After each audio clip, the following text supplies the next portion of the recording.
இயேசு கிறிஸ்துவின் இன்ப இனிய நாமத்தில் வாழ்த்துகிறோம்.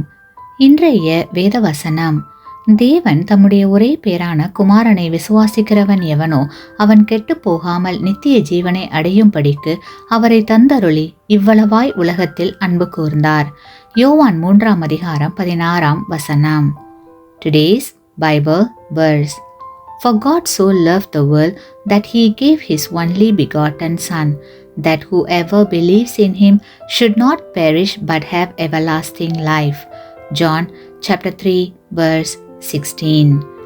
இரண்டாம் உலகப் போரின் போது தங்கள் மகன் இராணுவத்தில் பணிபுரிந்தால் தங்கள் வீட்டின் ஜன்னலின் முன் ஒரு நட்சத்திரத்தை தொங்க விடுவது அமெரிக்கர்களின் வழக்கமாயிருந்தது. அந்த மகன் யுத்தத்தில் மரித்திருப்பான் என்றால், தேசத்திற்காய் என் மகன் மரித்தான் என்று சொல்லி ஒரு தங்க நட்சத்திரத்தை தொங்க விடுவார்கள். பல வருடங்களுக்கு முன் சர் லாடர் இந்த வழக்கத்தை பற்றிய உள்ளத்தை தொடும் ஒரு கதை கூறினார். ஒரு நாள் இரவு ஒரு அப்பா தன்னுடைய மகனுடன் நியூயார்க் நகர வீதி வழியாக நடந்து வந்தபோது அந்த சிறுவன், அப்பா, ஏன் ஒரு சில வீடுகளில் ஒரு நட்சத்திரத்தை ஜன்னலில் தொங்க விட்டிருக்கிறார்கள் என்று கேட்டான். அந்த வீடுகளில் உள்ள வாலிபர்களை யுத்தத்திற்கு அனுப்பியிருக்கிறார்கள் என்று காட்டவே நட்சத்திரம் தொங்கவிடப்பட்டிருக்கிறது என்று அப்பா கூறினார். அந்த சிறுவன் ஒரு வீட்டு ஜன்னலில் நட்சத்திரத்தை காணும் போது கைகளை தட்டி கொண்டு, அப்பா, இன்னொரு குடும்பம் தேசத்திற்காக தங்கள் மகனை கொடுத்துள்ளது என்று சத்தமாய் கூறினான்.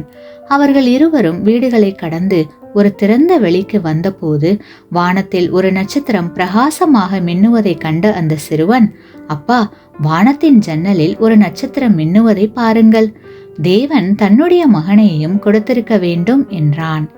கிறிஸ்துவுக்குள் பிரியமான சகோதர சகோதரிகளே, அநேகர் தேசத்திற்காய் தங்கள் உயிரை கொடுத்திருக்கிறார்கள். இயேசுவோ உலகத்துக்காய் தன் ஜீவனை கொடுத்தார். ஆமென கண்பானவர்களே, தேவனுடைய ஜன்னலில் ஒரு நட்சத்திரம் இருக்கிறது. தேவன் உங்களுக்கு என்ன செய்திருக்கிறார் என்பதை உணர்கிறீர்களா? நம்மேல் வைத்த அன்பினால் தம்முடைய குமாரனை நமக்கு தந்து இவ்வளவாய் உலகத்தில் அன்பு கூர்ந்தார். ஆமேன். நீங்கள் பெற்ற இந்த ஆசீர்வாதத்தை மற்றவர்களோடு பகிர்ந்து கொள்ளுங்கள்.